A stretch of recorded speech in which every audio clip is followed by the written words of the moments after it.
Hey folks, Rob Daniels here for the movie, TV, and video game soundtrack program Visions in Sound. I can be found every Saturday morning, 12 to 2 a.m.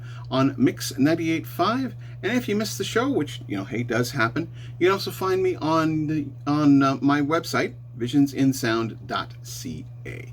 Well, here is the continuing saga of 25 years and beyond. And this week, I was inspired by a couple of things. My friend Jason is in from the UK, and we got talking about various things, but we also got looking at some of the Joe Harnell stuff that I had been talking about previously.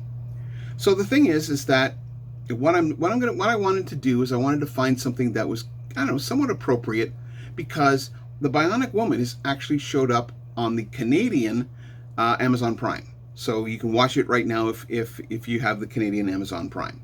I was going through a couple of episodes, and there's a couple of episodes that have some really great music. And of course, Joe Harnell. If you aren't familiar with Joe Harnell, you should become familiar with Joe Harnell.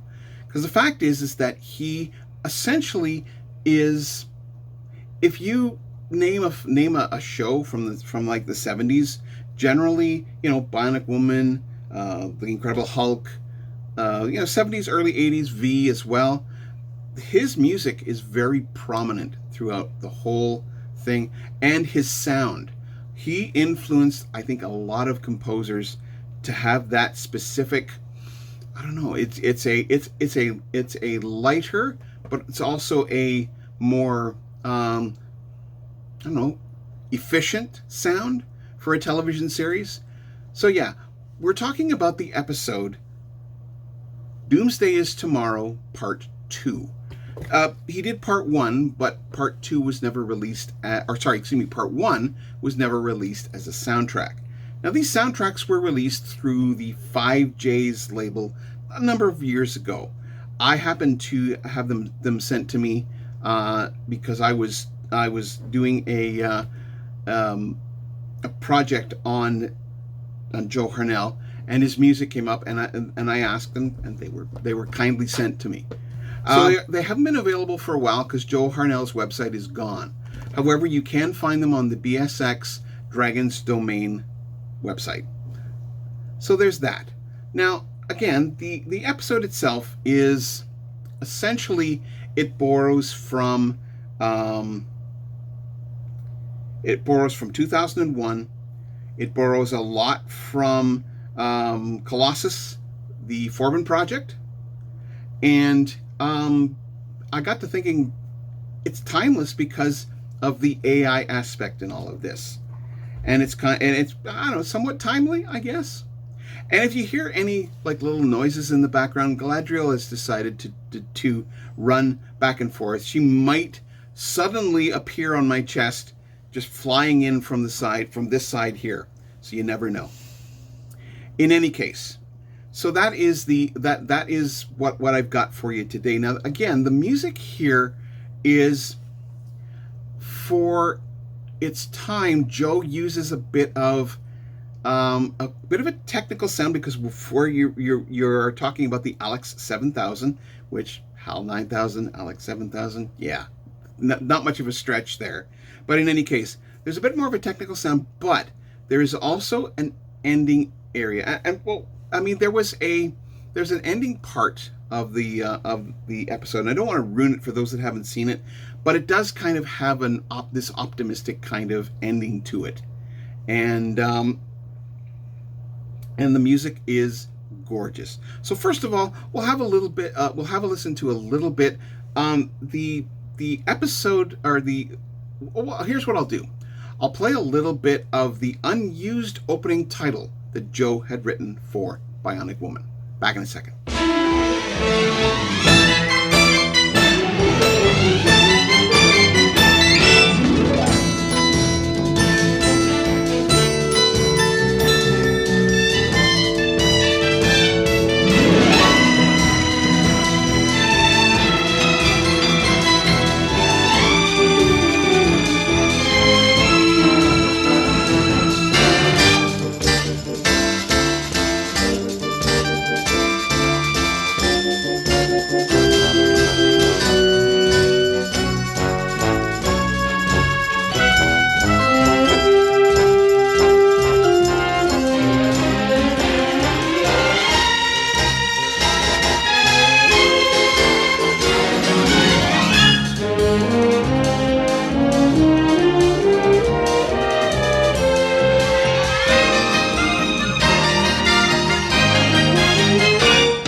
So there's a little bit of music from the unused title that Joe had done for the Bionic Woman series. Now let's have a listen to some of the more interesting aspects of the score. Have a listen to some of these tracks. Again, you listen to them and you go, this was the sound of that 76 to kind of like early 80s sound on the for television. And it's a perfect sound. And just have a listen.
So yeah, Joe Harnell, Kenneth Johnson. Kenneth Johnson was the creator on this series, and he worked a lot with Joe Harnell. But Joe Harnell is one of the composers that I believe should not be forgotten. He pioneered a lot of those early television scores, especially like the 70s, like the 70s and 80s. It created that sound, and it's one of those scores. And like I said, Joe was a personal friend, and I consider him a personal friend, and I really miss him. His music speaks for itself. So if you're interested, first of all, Galadriel is running about, so but she would say if she was here, like, share, comment, and subscribe. I've added comment to this because it'd be nice to hear from people, their experiences on the if they've seen the Bionic Woman, whether they saw the Bionic Woman when it first came out, what they think of it now, what they thought of it then. And also, there was a series that I believe came out in 2007 that kind of carried on that tradition, and whether or not they did it justice. In any case, so with that in mind, if you're interested in any of the film, television, or video game music that I do play on my show, you can listen to me every week, 12 to 2 a.m. on Mix 98.5. And if you miss a show, which, like I said, hey, does happen, you can also find me on my website, visionsinsound.ca. I'm on Blue Sky these days at visionsinsound.bsky.social. I can also be found on Good Pods, a downloadable app for your phone or other type devices. It can also be found on Apple Music, as well as one of the many podcatchers out there. You know, folks, we're not at Doomsday yet, but if you're having trouble, please call 911 for immediate help. You can dial or text 988 for the Suicide Crisis Helpline. You can also try 1-844-HERE247 and HERE247.ca. They all offer ways of getting help if you or someone you know may be suffering from mental health issues. So folks, get out there and enjoy some fantastic, great scores. Because like Joe Harnell, there are composers out there that you may need to discover, but are worthy of your time. So with that in mind, have yourself a great day. By the way, with Gimli always watching and Galadriel somewhere around here, have yourself a great day. We'll talk to you soon. Bye for now.